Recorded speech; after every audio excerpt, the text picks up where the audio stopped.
ब्रह्मांड ही सब कुछ है। समय, स्पेस और मैटर सब कुछ इसी में समाहित है। हमारी पृथ्वी इस ब्रह्मांड में चट्टान का घूमता हुआ एक कण भर है, जो हमारी मिल्की वे गैलेक्सी में मौजूद 200 अरब तारों में से एक का चक्कर काट रही है। ये विशाल संरचना 90 अरब प्रकाश वर्ष की दूरी में फैले आकाश गंगाओं के सागर में सिर्फ एक बूंद के समान है। ये हमारा घर है, हमारी पृथ्वी, सुख सुविधाओं से भरपूर एक आरामदायक ग्रह। एक बार रोजमर्रा के कामों को छोड़ आसमान को देखिए, क्या दिखाई देता है। आसमान में फैली एक विशाल काली चादर में टिमटिमाते हुए तारे कितने खूबसूरत लग रहे हैं। रात में हम जिन तारों को देख पाते हैं वो सब हमारी मिल्की वे गैलेक्सी के एक छोटे से पैच के तारे हैं। हमारी गैलेक्सी में हम यहाँ रहते हैं और रात के समय में हमें सिर्फ इस छोटी सी जगह के तारे दिखाई देते हैं। कितनी विशाल है हमारी गैलेक्सी, लेकिन क्या ब्रह्मांड के सापेक्ष में हमारी गैलेक्सी का कोई अस्तित्व है?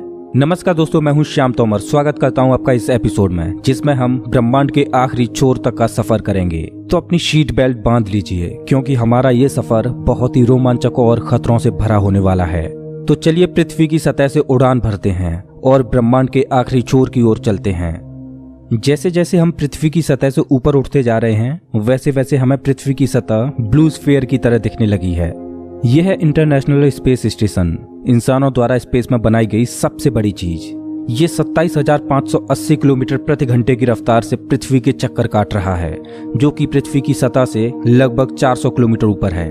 और ये 24 घंटे में लगभग 16 बार पृथ्वी के चारों ओर घूम जाता है।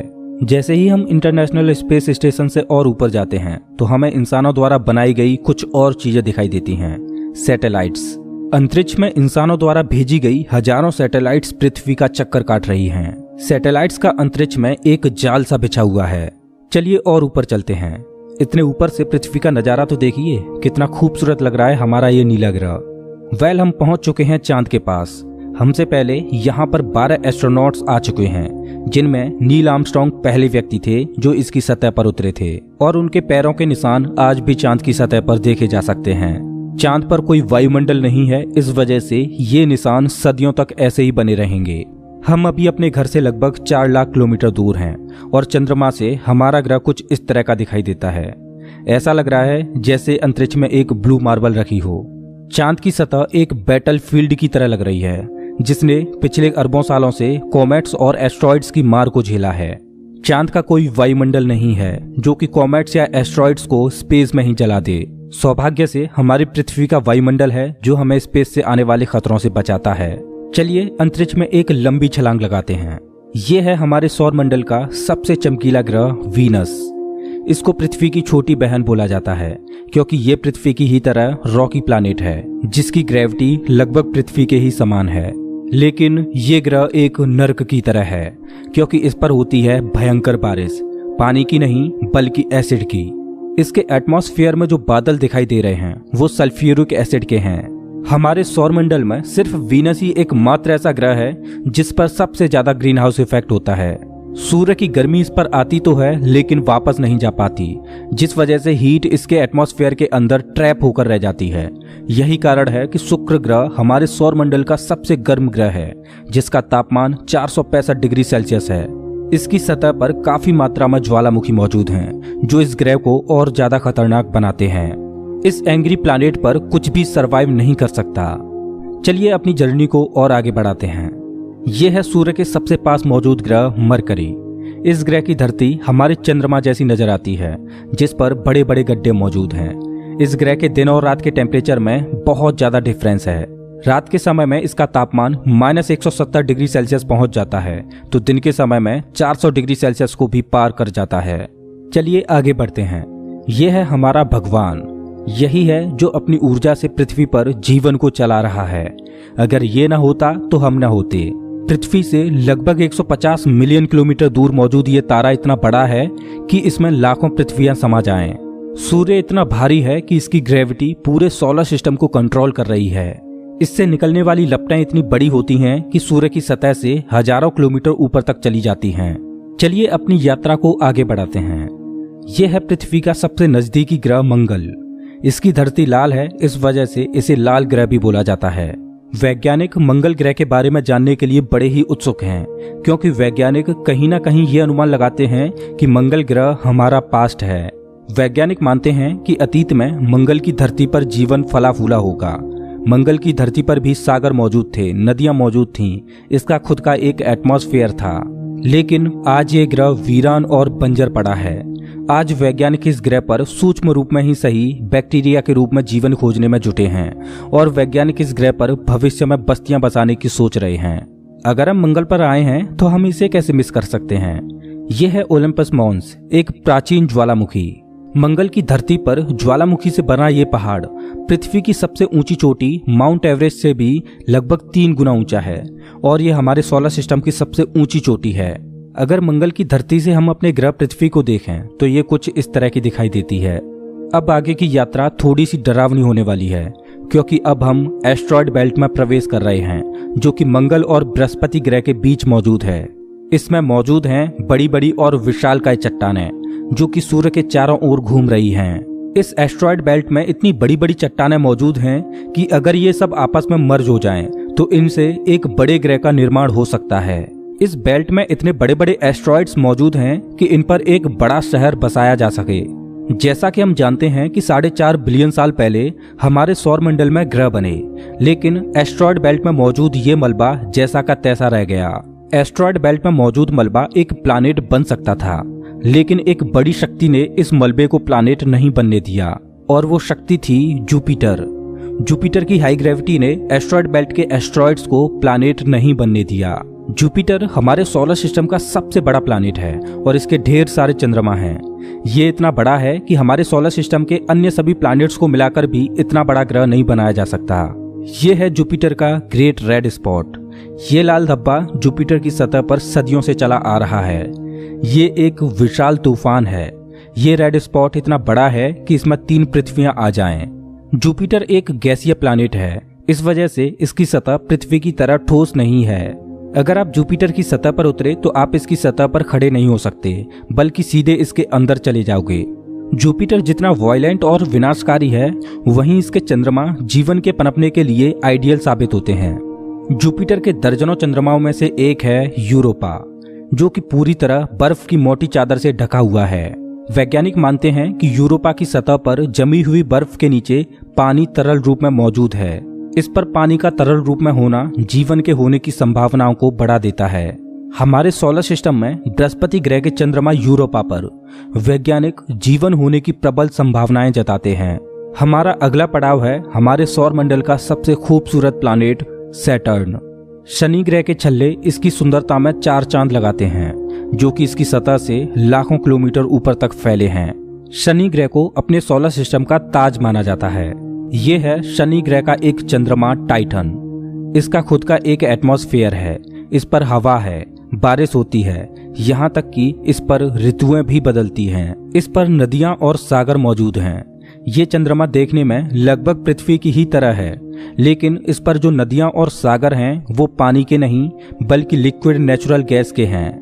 अगर हम किसी भी तरह इस नेचुरल गैस को पृथ्वी पर ला पाएं तो ये इतनी ज्यादा है कि हजारों सालों तक ये हमारे शहरों को रोशन कर सकती है। वैज्ञानिक अनुमान लगाते हैं कि अरबों साल बाद जब सूर्य गर्माने लगेगा और एक रेड जाइंट बन जाएगा, तब टाइटन हैबिटेबल जोन में होगा। उस समय टाइटन पर पृथ्वी जैसी परिस्थितियां मौजूद होंगी। इस वजह से वैज्ञानिक टाइटन को भविष्य की पृथ्वी मानते हैं। अभी हम अपने घर से इतने दूर आ चुके हैं कि यहाँ से हमारी पृथ्वी एक डॉट की तरह दिखाई देती है।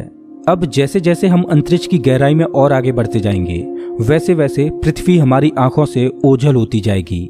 हमारा अगला पड़ाव है यूरेनस। प्राचीन समय में यूरेनस और नेपच्यून के बारे में कोई भी जानकारी नहीं थी, जब तक कि टेलीस्कोप का आविष्कार नहीं हुआ। हमारी सौर व्यवस्था का सबसे आखिरी प्लैनेट है नेपच्यून। हमारा सोलर सिस्टम बहुत बहुत बड़ा है, लेकिन नेपच्यून के बाद भी हमारा सोलर सिस्टम खत्म नहीं हो जाता। अपने सोलर सिस्टम की गहराई में हम आगे बढ़ते हैं तो हम पहुंच जाते हैं कुइपर बेल्ट में, जो पिछली एस्ट्रॉयड बेल्ट से 20 गुना चौड़ी और 200 गुना ज्यादा फैली है। ग्रहों की लिस्ट से बेदखल किया जाने वाला प्लूटो भी इसी कुइपर बेल्ट का सदस्य है। कुइपर बेल्ट में एस्ट्रॉयड बेल्ट से भी ज्यादा बड़े बड़े ऑब्जेक्ट्स मौजूद हैं, जिनकी खुद की ग्रेविटी की वजह से इनके चंद्रमा भी हैं। चलिए कुइपर बेल्ट को पार करके आगे चलते हैं। हमारी पृथ्वी से 13 बिलियन किलोमीटर दूर ये है सूर्य से सबसे दूर मौजूद ऑब्जेक्ट सेडना। ये एक बौना ग्रह है जो एक ऐसा स्पेस ऑब्जेक्ट है जो सबसे दूर सूर्य की परिक्रमा कर रहा है। इसकी खोज 2003 में हुई थी। ये सूर्य की एक परिक्रमा 10,000 सालों में पूरी कर पाता है। चलिए अब अपने सोलर सिस्टम से बाहर का रुख करते हैं। अभी हम इंटरस्टेलर स्पेस में प्रवेश कर चुके हैं। देखिए अंतरिक्ष की गहराई में ये क्या ट्रेवल कर रहा है। ओह, ये तो वॉयेजर 1 स्पेसक्राफ्ट है। यही तो इकलौता स्पेसक्राफ्ट है जो कि इंसानों द्वारा बनाई गई सबसे दूर मौजूद चीज है। ये पृथ्वी से अब तक 19 अरब किलोमीटर दूर जा चुका है। इस स्पेसक्राफ्ट ने अंतरिक्ष के काफी सवालों से पर्दा उठाया है। ये बंदूक से निकली बुलेट से भी 20 गुना तेज ट्रेवल कर रहा है। चलिए अपनी यात्रा को और आगे बढ़ाते हैं। अभी हम अपने सोलर सिस्टम की हदों से इतने दूर आ चुके हैं कि यहाँ से हमारा सूर्य एक आम तारे की तरह दिखाई दे रहा है, लेकिन इतनी दूर से भी इसकी ग्रेविटी को महसूस किया जा सकता है, क्योंकि अरबों की संख्या में यहाँ पर कॉमेट्स को देखा जा सकता है जो सूर्य की ग्रेविटी से बंधे हुए हैं।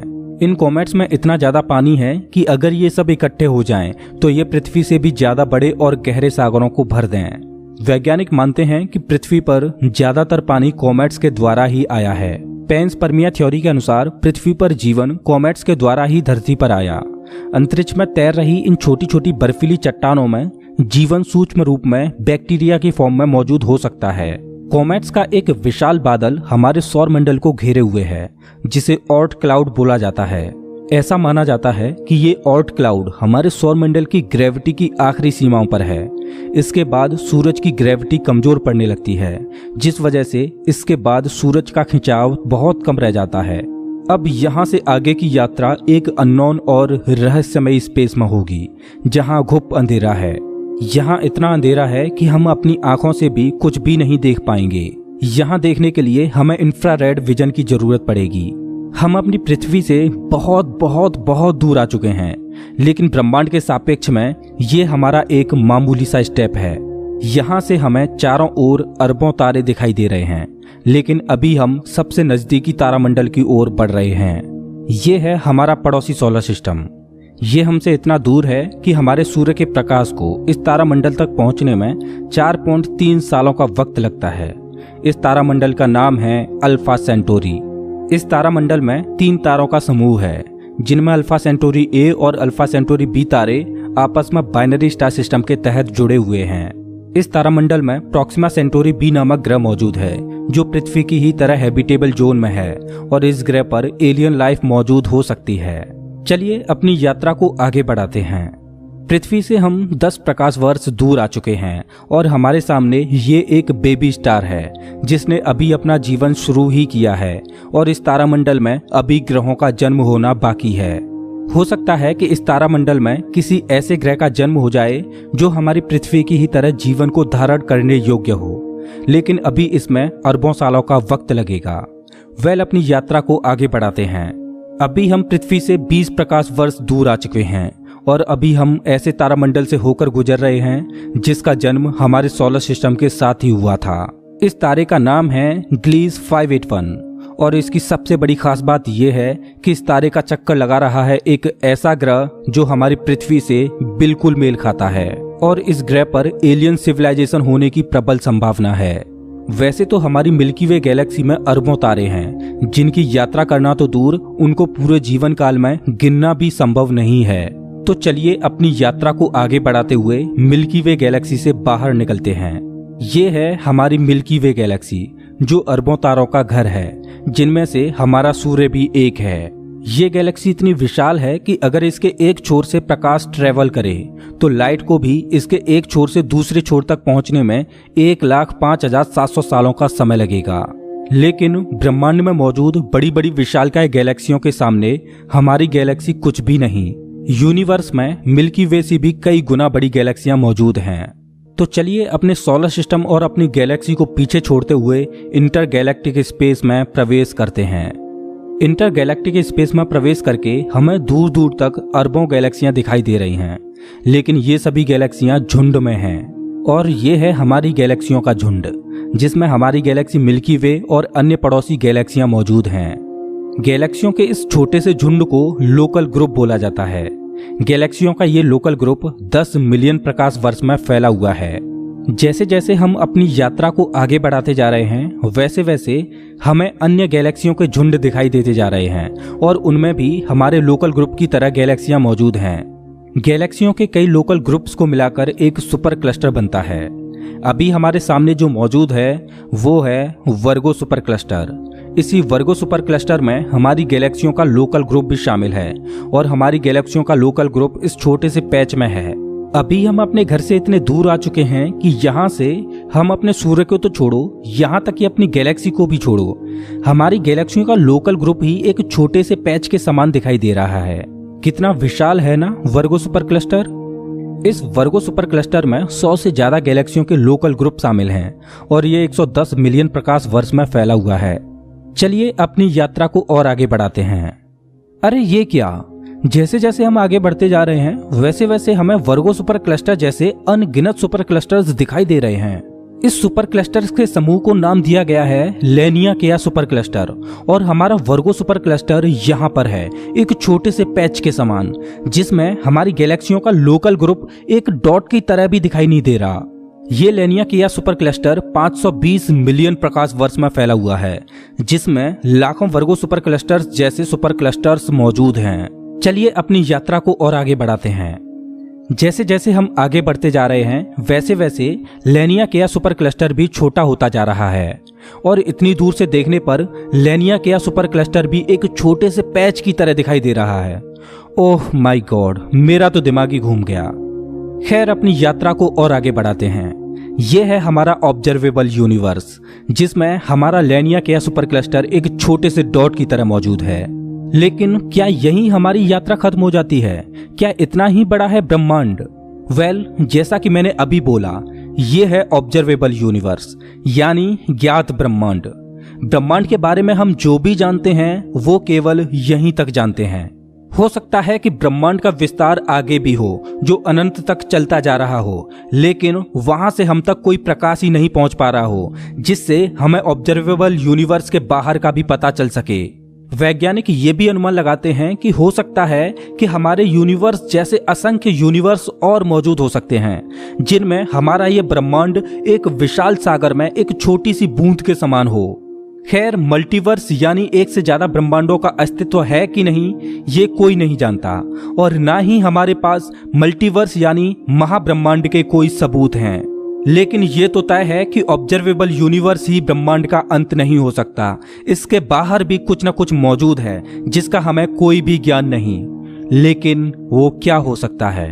हो सकता है कि हमारा ऑब्जर्वेबल यूनिवर्स भी महाब्रह्मांड में एक छोटे से पैच के समान हो। वेल दोस्तों, आपकी ब्रह्मांड के आखिरी छोर तक की यात्रा कैसी रही प्लीज कमेंट बॉक्स में जरूर बताएं। अगर आपको ये वीडियो पसंद आया हो तो इसे लाइक करें और ऐसे ही मजेदार वीडियोज के लिए चैनल को सब्सक्राइब करें, साथ ही बेल आइकॉन दबाएं।